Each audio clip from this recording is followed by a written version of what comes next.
Bismillahirrahmanirrahim. Assalamualaikum warahmatullahi wabarakatuh. Bagaimana kabarnya adik-adik semua di rumah? Baik? Mudah-mudahan kita semua senantiasa diberikan kesehatan oleh Subhanahu wa Ta'ala. Walaupun di masa pandemi COVID-19, tapi kita harus tetap semangat dalam belajar. Dan yang terpenting, jangan lupa jaga kesehatan, rajin cuci tangan, dan jangan lupa memakai masker ketika keluar rumah.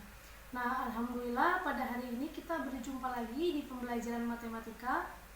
Sebelum kita mengawali pembelajaran, silakan anak-anak di rumah siapkan terlebih dahulu alat tulisnya supaya ketika nanti ada materi yang penting kalian langsung mencatatnya.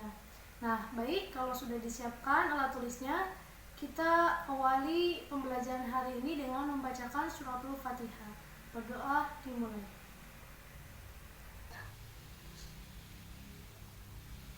Alhamdulillahirrahmanirrahim. Nah, baik anak-anak, pada hari ini kita akan belajar melanjutkan pertemuan yang kemarin. Kita hari ini belajar tentang jenis-jenis himpunan, terus tentang bilangan, apa itu bilangan kardinal. Kita juga akan belajar tentang himpunan semesta itu seperti apa dan hubungan antar himpunan. Nah, sebelumnya anak-anak masih ingat kan pengertian dari himpunan itu apa? Jadi himpunan itu kumpulan objek yang memiliki sifat yang sama dan dapat didefinisikan dengan jelas. Nah, jadi ketika tidak dapat didefinisikan dengan jelas, berarti itu bukan himpunan. Kemarin juga kita sudah belajar tentang cara penyajian himpunan. Kalau cara penyajian himpunan kan kemarin ada 3 ya. Yang pertama dengan cara mendaftar anggota. Yang kedua itu dengan cara memberikan sifat-sifat terhadap bilangannya, mendaftarkan sifat-sifatnya.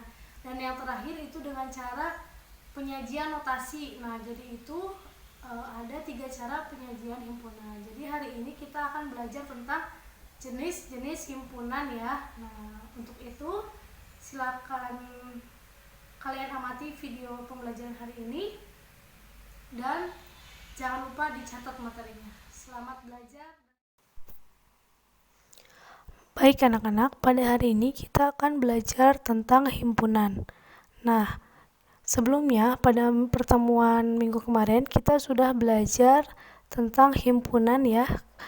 Waktu minggu kemarin kita sudah belajar tentang pengertian himpunan dan juga cara penyajian himpunan. Masih ingat pengertian himpunan itu apa?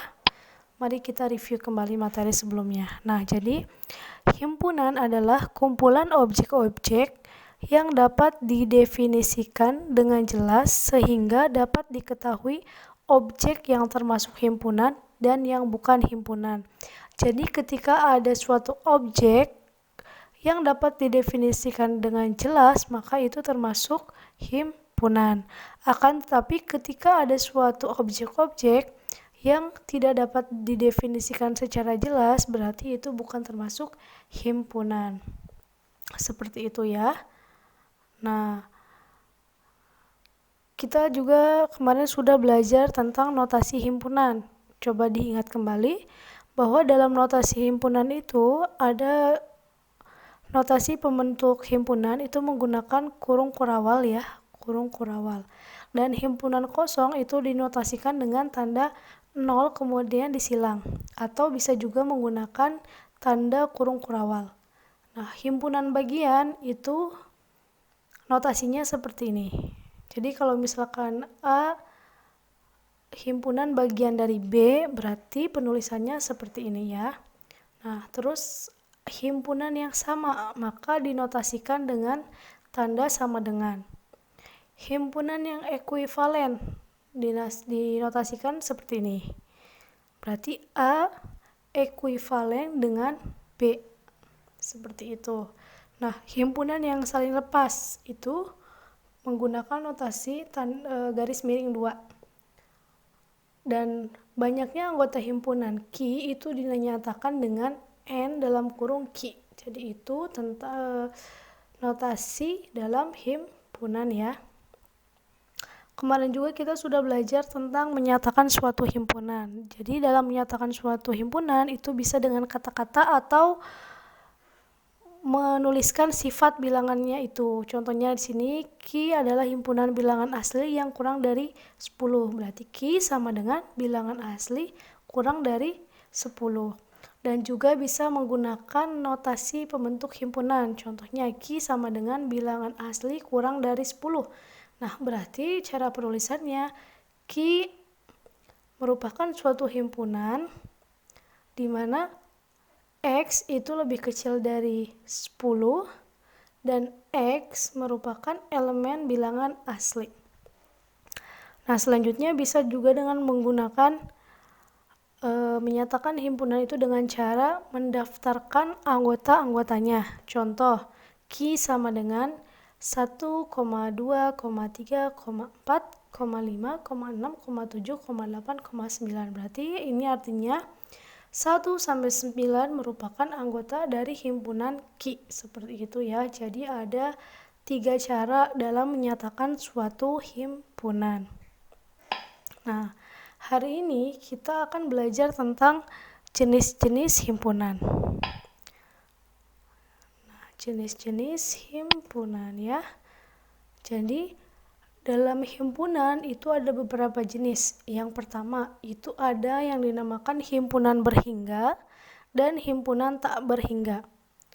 Ada himpunan kosong dan himpunan nol, ada himpunan semesta dan ada himpunan bagian. Mari kita pelajari satu persatu. Nah, yang pertama himpunan berhingga dan himpunan tak berhingga. Jadi himpunan berhingga adalah himpunan yang mempunyai banyak anggota berhingga. Contohnya, jika Ki adalah himpunan bilangan ganjil kurang dari 10, maka Ki sama dengan, tuliskan anggotanya 1, 3, 5, 7, dan 9. Itu merupakan anggota dari himpunan Ki. Jadi anggota dari Ki itu himpunan bilangan ganjil yang kurang dari 10 ya. Jadi Ki itu anggota himpunannya 1, 3, 5, 7, 9. Dengan jumlah Ki itu sama dengan 5. Jadi jumlah anggota dari himpunan Ki itu ada 5 jumlah anggotanya. Himpunan Ki dikatakan himpunan berhingga karena anggota himpunan Ki berhingga. Seperti itu. Selanjutnya ada himpunan tak berhingga. Jadi himpunan yang berhingga itu jika himpunannya itu mempunyai banyak anggota tak berhingga. Nah, contohnya jika U adalah bilangan asli yang habis dibagi 3, maka U itu sama dengan bilangan yang bisa dibagi 3 itu kan dimulai dari angka 3. 3 bisa dibagi 3. 6 juga bisa dibagi 3. 9 juga bisa dibagi 3. 12 juga bisa dibagi 3. Dan seterusnya sampai tak berhingga. Nah, jadi di sini jumlah himpunan U-nya itu, jumlah anggota dari himpunan U-nya itu tidak berhingga karena di sini himpunan U-nya itu tidak dibatasi sampai berapa-berapanya. Jadi kan di sini perintahnya bilangan asli yang habis dibagi 3. Bilangan asli itu kan jumlahnya banyak ya, tidak berhingga. Nah, jadi di sini himpunan U atau himpunan bilangan asli yang habis dibagi 3 itu merupakan himpunan yang tak berhingga. Seperti itu. Jadi jelas ya perbedaannya antara himpunan yang berhingga dan himpunan tak berhingga. Baik, kita lanjut. Selanjutnya ada yang dinamakan dengan himpunan kosong dan himpunan nol. Apa sih himpunan kosong itu? Mari kita pelajari. Nah, jadi himpunan kosong itu merupakan himpunan yang tidak memiliki anggota dan dinotasikan dengan tanda kurung kurawal atau bisa juga dengan tanda 0 ada garisnya. Itu merupakan notasi dari himpunan kosong ya. Jadi kalau himpunan kosong itu tidak memiliki anggota sama sekali. Nah, selanjutnya ada himpunan 0.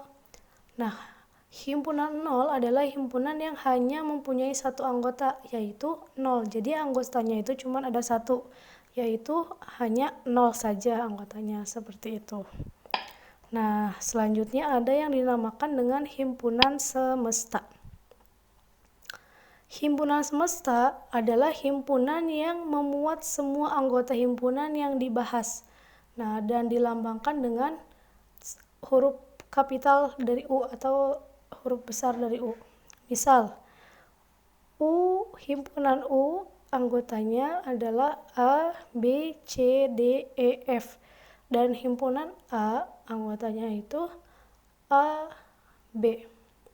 Dapat dinyatakan dalam diagram Venn sebagai berikut. U di sini ada A sama B. Nah, berarti himpunan A itu ada di dalam ya, A sama B. Coba perhatikan gambar diagram Venn berikut ini ya, diperhatikan. Nah, di sini berarti himpunan semestanya itu ada A, B, C, D, E, F. Nah, himpunan semesta itu baik yang termasuk anggota himpunan A atau yang di luar anggota himpunan A, maka itu dinyatakan sebagai himpunan semestanya, seperti itu. Nah, baik, selanjutnya ada yang dinamakan himpunan bagian.